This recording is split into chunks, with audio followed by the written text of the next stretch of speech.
Now, we've talked a lot about the Liberal Party, those shadowy figures in the background that seem to make some very strange and damaging decisions for the Liberal Party. Well, 3 Queensland Conservatives have had enough. They've formed an association for ordinary Liberal Party members to take back control from those same party chiefs that they say have betrayed Conservative values. They see these shadowy figures, and they're quite right, saying they have betrayed Conservative values, betrayed Conservative voters, I would say. Now, under this new model, which is being proposed by the 3 of them, they formed the Liberal Reform Association.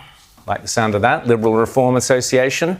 Under this model, you, the members alone, would pre-select the candidates to contest your local council, state or federal elections across the nation. Joining us now to tell us more about it is one of those 3 Conservative co-directors, Graeme Haycroft. Great, thanks for coming down from Queensland to be with us here on Outsiders. Now, you've set up a website which you've just launched, which is called reclaimthedream.com.au, reclaimthedream.com.au, so people should go and check that out. But tell us about the Liberal Reform Association. Can you genuinely take power from those shadowy figures back to the members? Yes, we can. Well, I believe we can, and that's important. Like you and most Conservative figures, we're looking at what the Liberals were doing that was different from what their members wanted. You know, mass immigration, the racist, Aboriginal stuff, which we had a referendum about, all of those issues, and yet they were totally at odds with the members themselves. So the parliamentarians were doing one thing, and their members were saying, why don't you do this?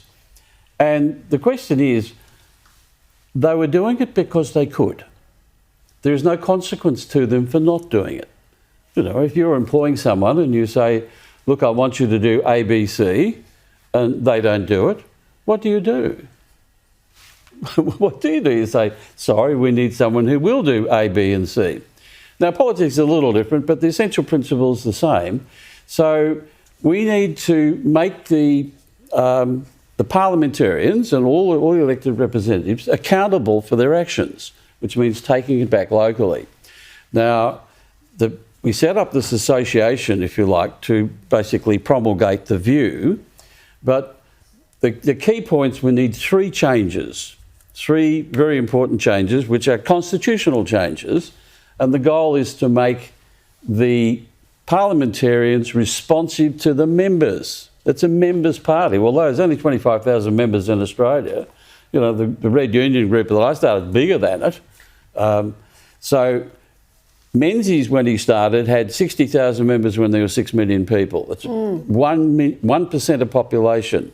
We now have, 25, 30 million or something. We should have 250,000 on that same basis. Canada, and there's something we can follow from there, they've got 40 million people, they've got nearly 800,000 members, nearly 2%, by the simple expedient of doing essentially 3 things. And they are, 1, the members themselves must not only select the rank and file members must not only select who the parliamentary candidate will be and the local council, but they must every election, 12 months before, there must be a competitive pre-selection. Yep. Right? So the second thing you need to do is, if you're going to be serious about being a political party, a Conservative one, or Conservative leaning in common sense, you've got to get into local government. And that's very important for 2 reasons. 1, local government is a very important part. If we're talking about reclaiming the dream, and people want to get into houses, local government is a very, very important part of that. But more importantly, in any state electorate or federal electorate, and you've got people running in the council, LNP or Liberal Party people running for council, you've immediately got an alternative source of talent should the local, federal or state person find that they wanted to do something else. So that's important. But here's the third thing, which is crucially important. The quality of the leaders of the parliamentary parties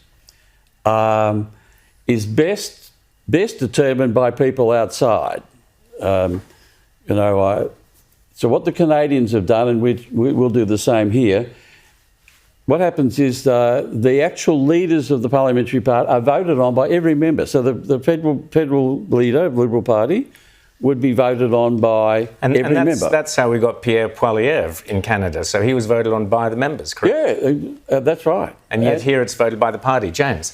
Tell me, though, is there a broader platform? Is there a platform that you want to see the Liberal Party adopt? You mentioned immigration before. Are there some key principles, some policies that you'd like to see the LNP adopt? Because, well, frankly, at the moment, they don't have any policies, so you're kind of pushing on an open door here.